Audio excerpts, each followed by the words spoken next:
예수님 이름으로 기도드립니다. 아멘. 자, 오늘 우리에게 주실 하나님 말씀은 로마서 12장 1절 2절입니다.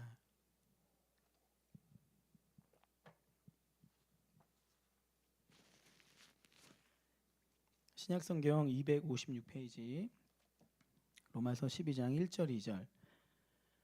여러분 가진 성경으로 그리고 화면을 보고 같이 읽겠습니다. 시작. 그러므로 형제들아 내가 하나님의 모든 자비하심으로 너희를 권하노니 너희 몸을 하나님이 기뻐하시는 거룩한 산 제물로 드리라. 이는 너희가 드릴 영적 예배니라. 너희는 이 세대를 본받지 말고 오직 마음을 새롭게 함으로 변화를 받아 하나님의 선하시고 기뻐하시고 온전하신 뜻이 무엇인지 분별하도록 하라. 아멘. 본문을 중심으로 예배에 임하는 능동성, 삶으로 살아내려는 적극성이라는 제목으로 하나님 말씀 증거하도록 하겠습니다. 서로에게 인사합시다. 예배에 능동적으로 임하시고 삶으로 살아내려고 어떻게 할까요? 그냥 주님 안에서 사랑합니다 인사하겠습니다. 네. 인사 말이 어떻게 안 나오네요. 네. 레위기 설교를 하고 있습니다. 하고 있고요. 로마서 오늘 본문을 들고 나온 이유는 어차피 성경은 같은 주제로 연결되고 있고 특별히 이 말씀이 레위기의 중요한 주제를 묶어서 소화해낸 귀한 말씀이라 생각이 돼서 이 말씀을 들고 나왔습니다. 지금 레위기의 제사를 보고 있고 제사가 끝나고 나면 이제 성막 예배를 드렸던 그 장소가 갖고 있는 의미가 있는데 그걸 다룰 텐데요. 레위기는 총 26장까지 있는데 구조가 전반부와 후반부 두 가지 구조로 나와 있습니다. 첫 번째 1장부터 16장까지는 하나님 앞으로 나아가는 제사에 대한 얘기를 다루고 있고요. 두 번째 17장부터 26장까지는 하나님 앞에서 살아가는 삶에 대해서 얘기하고 있습니다. 이 구조가 사실 신약 성경에 보면 모든 권들이 다 이래요. 앞에는 교리, 뒤에는 삶. 앞에는 하나님께서 우리에게 행하신 일들, 뒤에는 우리가 하나님 안에서 해야 될 삶에 대한 구조가 사실 거의 같습니다. 레위기 역시 마찬가지예요. 지금 우리가 두 주에 걸쳐서 제사에 대한 부분들을 다뤘는데 이미 확인했던 것처럼 제사 자체가 엄숙하고 중요한데 제사 자체가 목적은 아니었습니다. 정결했던 자가 죄로 인해 부정케 되면 제사를 통해 정결하게 된다고 했죠. 근데 그 정결이 목적지가 아닙니다. 거룩하신 하나님께로 나가는 통로라고 했어요. 이게 중요합니다. 이게 굉장히 중요합니다. 죄를 해결하는 제사를 통해서 죄를 해결하는 목적은 하나님과의 교제입니다. 죄를 해결해서 정결한 상태로 나는 깨끗한 사람이요라고 확증받는 것이 아니에요. 하나님께서 이 무시무시한 제사 제도를 허락하신 이유가 죄를 해결해서 당신의 백성과 교제하기 위함이십니다. 할렐루야. 이걸 알아야 돼요. 성경에 흐르고 있는 하나님 아버지의 마음, 특별히 당신의 백성을 향한 절절한 마음을 아셔야 됩니다. 죄를 해결하는 목적은 하나님과의 영적인 교제입니다. 하나님과의 교제는 하나님의 백성답게 살아가기 위함이에요. 그래서 부정한 자를 십자가, 그러니까 우리식으로 표현하면 예수 그리스도의 십자가의 피로 정결하게 하시고, 정결로 끝나는 것이 아니라 이제 정결해짐으로 말미암아 전에 들리지 않았던 주님의 음성이 들린단 말이에요. 귀해야 되고 막 이렇게 얘기하신다는 게 아니라 전에는 죄로 인해 둔감해져서 민감하지가 못하는 거예요. 하나님께서 사인을 반복적으로 주시는데 못 알아먹고 은혜를 주시는데 은혜가 빗나가고 그랬었다가 죄로 인해 정결하게 되면 다시 내게 은혜가 부어지고 다시 주님의 일하심이 확인되고 주의 말씀이 들리면서 정상적으로 삶으로 되어져 가는 겁니다. 그러니까 제사가 목표하는 바는 당신의 백성들이 당신의 백성답게 살아가는 삶을 위한 통로란 말이에요. 이해되시죠? 믿으시죠? 이걸 잘 알아두셔야 됩니다. 그러니까 제가 레위기 제사를 말씀을 연구하면서 개인적으로 참 은혜를 많이 받고 있어요. 책을 몇 권 더 사서 읽으면서도 너무 무지했구나는 것에 대한 반성도 하면서 새로운 것들에 대한 깨달음에 대한 기쁨과 감격이 있습니다. 구약의 제사가 오늘날의 예배란 말이에요. 구약의 제사가 오늘날의 예배인데 구약의 제사가 오늘날의 예배에 두 가지 결정적인 차이가 있습니다. 하나는 구약엔 반드시 제물이 필요하다고 했잖아요. 근데 지금 우린 여러분들 오시면서 뭐 양 갖고 오신 분들 계세요? 염소나 비둘기, 가난해서 곡식 들고 오신 분들 계십니까? 없잖아요. 필요 없어졌습니다. 왜 필요 없어졌다고 했죠? 예수님 때문이에요. 예수님. 여러분들이 지금 하나님 앞에 예배할 수 있는 자격은 이 시간에 왔기 때문이 아니에요, 여러분. 왔는데 그냥 시간만 때우고 가는 사람이 있을 수도 있습니다. 우리의 중심의 신앙 고백이 생각보다 굉장히 중요해요. 내가 지금 이 시간 이 하나님 앞에 설 수 있는 건 예수 그리스도의 속죄, 나의 죄를 씻어주신 대신 죽으신 예수 그리스도 때문에 가능한 겁니다. 구약의 이스라엘 민족들이 하나님 앞에 제사하기 위해서 제물이 필요하고 그 제물 위에 안수해서 그 제물이 죽어놓은 말미암아 죄의 문제가 해결됐을 때 하나님 앞에 진정한 예배가 드릴 수 있었던 것처럼, 하나님께서 그들에게 찾아올 수 있었던 것처럼, 오늘 우리 역시 눈에 보이는 제물은 없지만 영원한 제물 대신 예수 그리스도 때문에, 예수 그리스도 덕분에 오늘 이 시간에 우리가 예배할 수 있는 거예요. 그래서 우리가 기도할 때 누구의 이름으로 기도하는 겁니까? 아바디의 이름으로 기도합니까? 아니잖아요. 예수님의 이름으로 기도합니다. 그냥 후렴구처럼 붙인 문장이 아니란 말이에요. 우리의 기도가 하나님께 올라갈 수 있게 된 것은 예수님 때문이란 말이에요. 아멘. 왜 기독교 신앙의 중심이 예수님입니까? 예수님이 아니고는 성립이 안 됐기 때문이에요. 예수님이 아니고는 이 시간 하나님께 나아갈 수도 없고 하나님이 우리에게 찾아오실 수도 없는 겁니다. 예수 그리스도의 십자가가 아닌 상태로 하나님 우리에게 찾아오시면 우린 죽어요. 거룩하신 하나님이 부정한 사람을 만나게 되면 그는 죽는단 말입니다. 구약의 제사를 통해서 그들이 제물이 죽어가는 과정을 통해서 그들이 첫 번째로 인지해야 될 것은 이 제물이 아니었으면 내가 죽는 거구나라는 것을 첫 번째 시각화하면서 그들이 인지했을 거란 말이에요. 예수 그리스도 때문입니다. 예수 그리스도 덕분이란 말이에요. 신앙의 중심이 예수 그리스도예요. 한 영혼이 살아날 수 있는 힘이 또 어디 있습니까? 예수님이에요. 우리 기도가 하나님께로 상달될 수 있는 길이 무엇입니까? 예수님이에요. 어둠의 권세가 떠나갈 수 있는 힘은 어디 있습니까? 예수 그리스도예요. 예수님이 없이는 신앙이 존재할 수가 없는 겁니다. 우리의 신앙 고백에 예수님이 없으면 안 되는 겁니다. 구약의 제사와 오늘의 예배에 두 번째 커다란 차이점이 있는데, 이게 이제 저희가 다루고 싶은 부분이에요. 그게 뭐냐면, 이미 확인했던 것처럼 구약의 제사를 드리는 예배자들은 예배를 이렇게 지켜보고만 했습니까? 청중의 자리에서 앉아만 있었어요? 아니죠. 안수를 누가 한다고 했어요? 제사자, 예배자가 직접 한다고 했죠. 제물을 죽이고 각을 뜨고 가죽을 벗기고 하는 작업을 누가 한다고 했어요? 제사장이 한다고 했습니까? 아니죠. 제사자, 예배자가 직접 했어요. 구약의 제사는, 구약의 예배는 예배자가 적극적으로 참여하는 예배였습니다. 하나님께서 그렇게 하도록 하신 거예요. 여기 중요한 메시지가 있는 겁니다. 여기 중요한 의미가 있는 겁니다.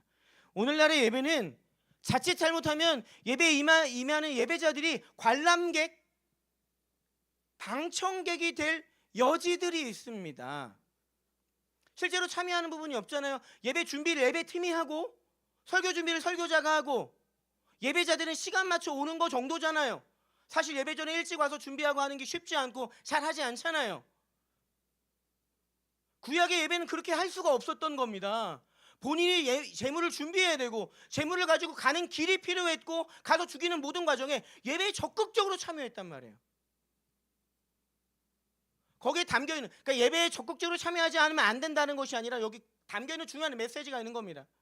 오늘날의 예배는 예배자가 적극적으로 참여하지 않고 있습니다. 그래서 위험의 여지들이 있어요. 방청객이 될 여지가 있단 말입니다. 관람객이 될 여지가 있단 말입니다. 판사, 검사가 될 여지가 있단 말이에요. 오늘 예배 분위기 좋은데? 오늘 말씀 괜찮은데? 좋은데? 나는 그 고백이 순수한 고백이기도 하지만 한편으로 위험한 고백이 될 수 있는 겁니다.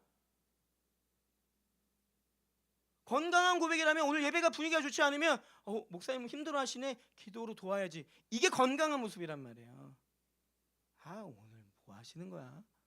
목사님 머리도 덜 밀다 말고 오셨나? 발음은 왜 이렇게 꼬이는 거예요? 제가 그랬습니다. 저희 아버지가 목회하실 때 아버지가 앞에서 설교하시면 우리 아버지는 앉았습니다 라는 이 말을 안 왔습니다 라고 항상 표현하셨어요.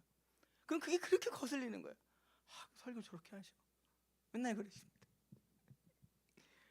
그래서 하나님께서 저로 하여금 아무런 준비가 안 된 상태로 15년 동안 설교하기는 은혜와 같은 형벌을 허락하셨던 거죠.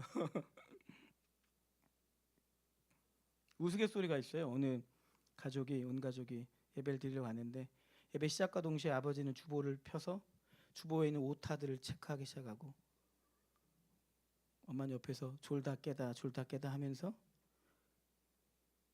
예배에 참여하다가 끝나고 이제 아이와 함께 집으로 돌아가는 길에 투덜대면서 오늘 목사님 설교 왜 이렇게 길어?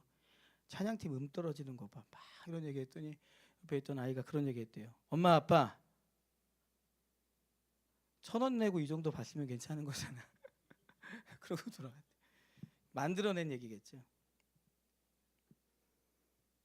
예배 보러 간다는 얘기들이 있죠.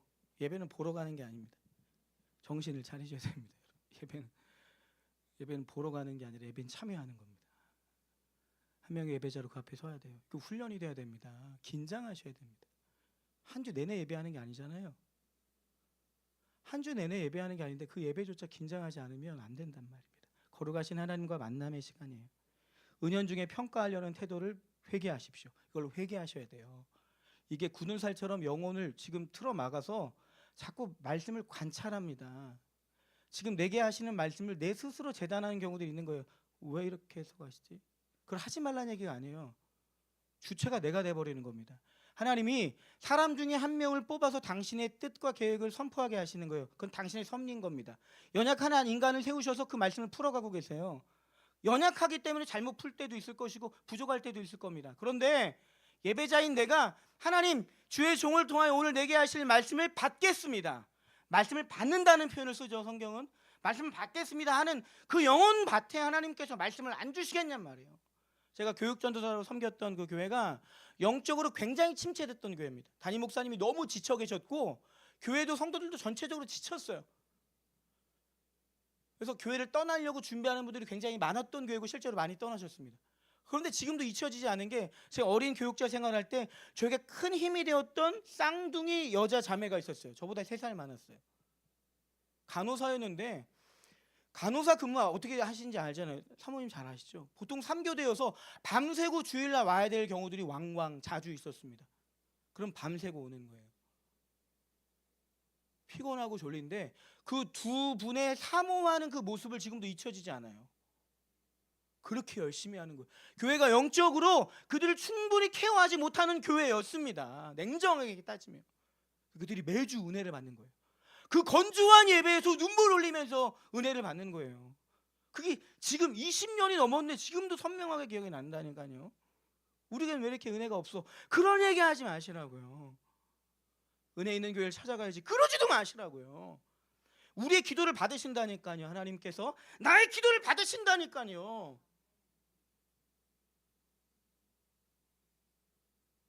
은혜를 부어주시옵소서. 이 나라, 이 민족과 이 교회와 이 땅을 위해서 기도해야 될 사람이 단 한 명이 필요하다면 제가 그 한 사람이 되겠습니다 라는 그 자리로 가셔야 된단 말입니다. 알게 모르게 교묘하게 짓는 죄악들이 평가하는 그 죄예요.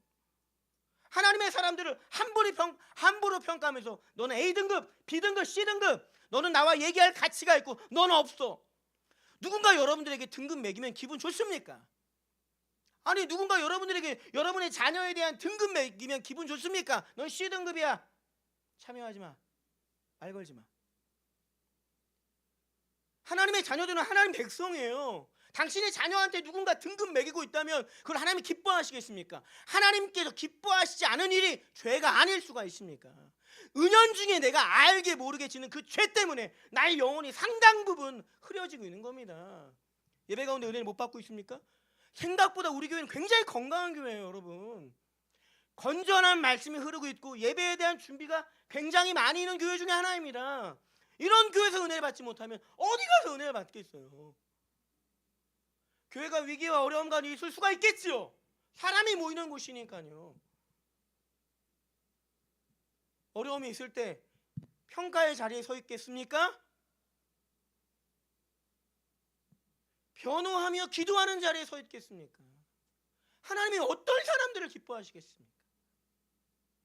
이 자리에 우리 모두가 판사 검사의 자리에서 내려오시고 오늘 그걸 회개하셔야 돼요. 내가 뭔데 평가를 합니까? 내가 뭔데 점수를 매깁니까? 당신의 거룩한 하나님의 거룩한 교회를 하나님의 거룩한 백성에게 감히 내가 누군데 평가를 합니까? 누군데 점수를 매깁니까? 그게 얼마나 위태로운 죄인지도 모르고 부지 중에 짓는 죄악들에 대한 해결을 위하여 속죄 제사를 하나님 열어놓으시는 거예요. 깨달으면 십자가 앞으로 나가는 겁니다.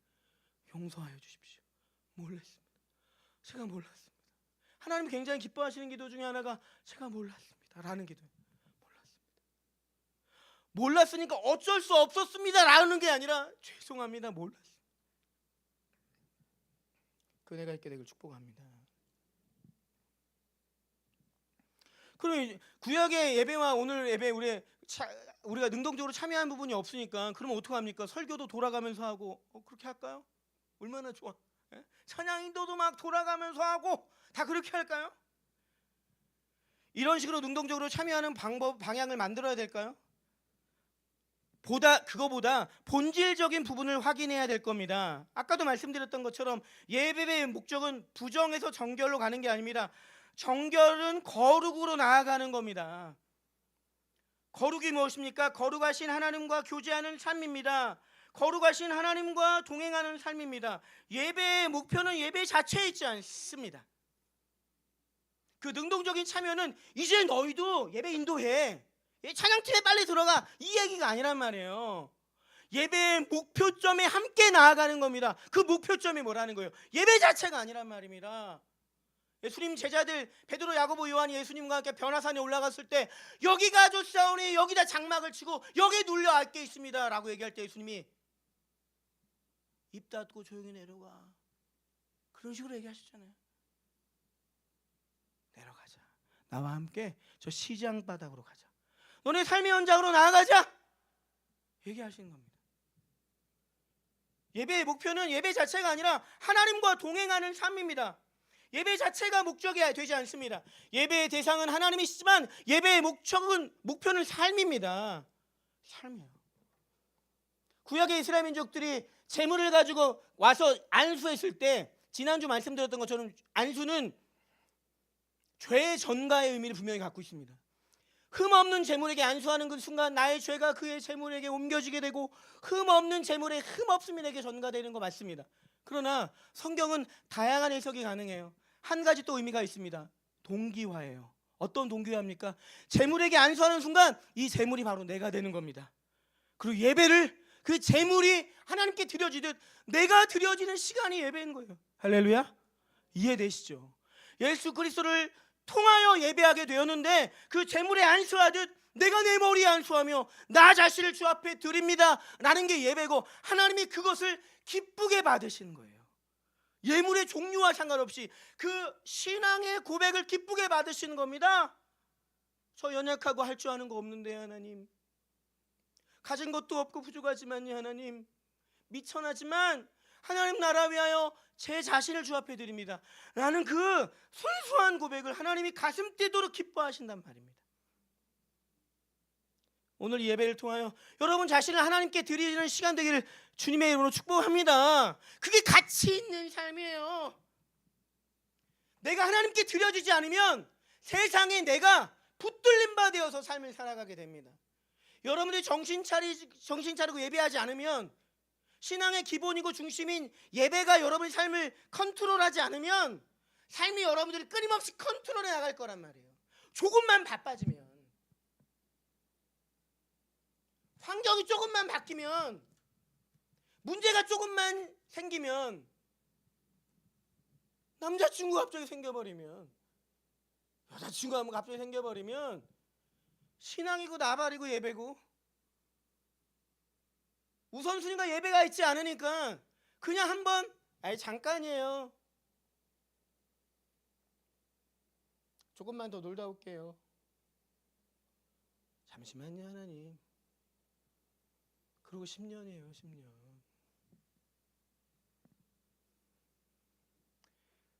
그 시간도 가치 있게 쓰시는 하나님의 은혜로 우리가 살아있는 거죠.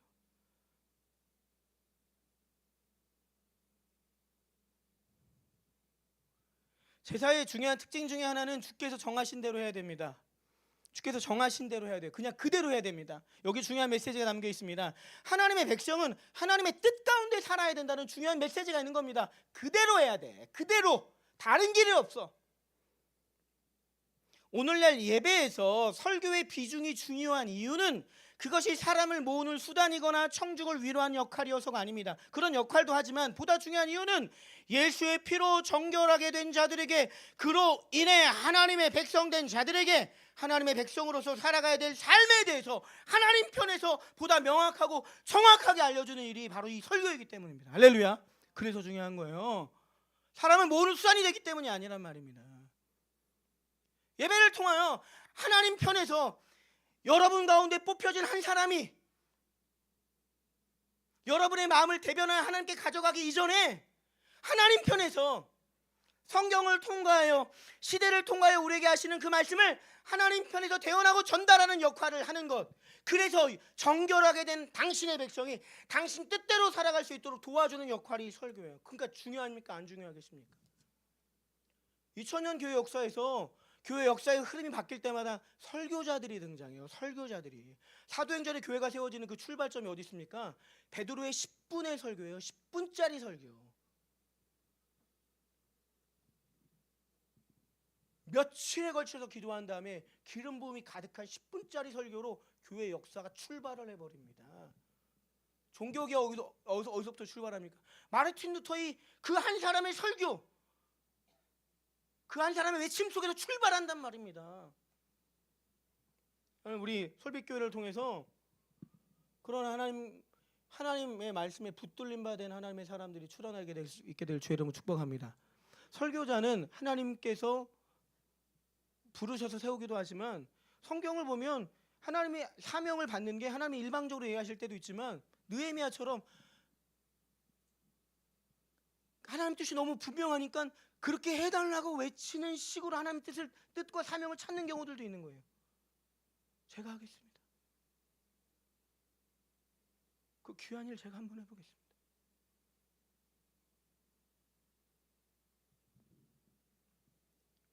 그런 비전과 꿈을 주셨다면 여러분, 우리에게 모두에게 공평하게 동일하게 주어지는 것이 있어요. 선물이 있습니다. 그게 뭔지 아십니까? 건강도 조금씩 차별이 있는데 모두에게 차별 없이 주어지는 게 뭔지 아세요? 시간이에요. 시간. 하나님의 뜻이 분명한 길로 왔다면 그 시간을 통제하는 법들을 하나님 안에서 훈련하셔야 됩니다. 이해하세요? 흘러버린 시간을 생명으로 바꿨다면 지금보다 훨씬 더 나았을 거예요. 그렇지 않겠습니까?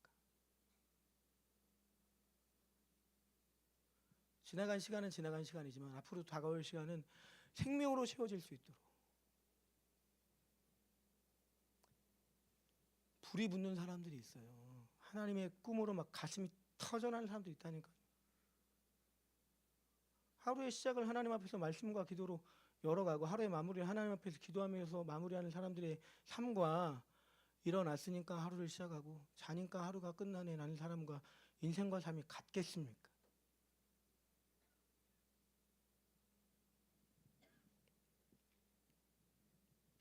예배의 본질인 하나님과의 동행하는 삶, 하나님의 뜻대로 살아가는 삶의 중요한 역할을 하고 있기 때문에 설교의 역할이 중요한 거죠. 목회자는 하나님 나라의 식과 도를 알려주고 함께 그대로 살아가고 살아보는 것입니다. 내가 살고 있으니까 여러분이 이렇게 사십시오가 아니잖아요. 어쩌면 더 연약한 존재인 설교자는 말씀을 전하고 그 말씀 앞에 같이 함께 서는 겁니다. 그리고 같이 살아보는 거죠. 이러한 내용을 축약하고 요약해서 하고 있는 게 로마서 12장 1절 2절이에요. 지금 이 설명을 들은 다음에 한번 다시 읽어볼까요? 눈에 들어올 겁니다. 로마서 12장 1절 2절 같이 읽겠습니다. 시작. 그러므로 형제들아 내가 하나님의 모든 자비하심으로 너희를 권하노니 너희 몸을 하나님이 기뻐하시는 거룩한 산 제물로 드리라. 이는 너희가 드릴 영적 예배니라. 너희는 이 세대를 본받지 말고 오직 마음을 새롭게 함으로 변화를 받아 하나님의 선하시고 기뻐하시고 온전하신 뜻이 무엇인지 분별하도록 하라. 와닿으시지 않으세요? 그냥 읽었을 때랑 지금 말씀에 대한 이야기들을 풀어드리고 읽었을 때 느낌이 다르지 않으십니까? 유진 피터슨이라는 목사님이 계세요. 그분이 평생의 수업처럼 자기 사명처럼 여겼던 게 성경이 어렵잖아요. 글 자체가. 그래서 이걸 쉬운 언어로 오늘의 현대 언어로 바꾸는 작업들을 했습니다. 그래서 번역돼서 나온 성경이 메시지 성경이라는 게 있어요.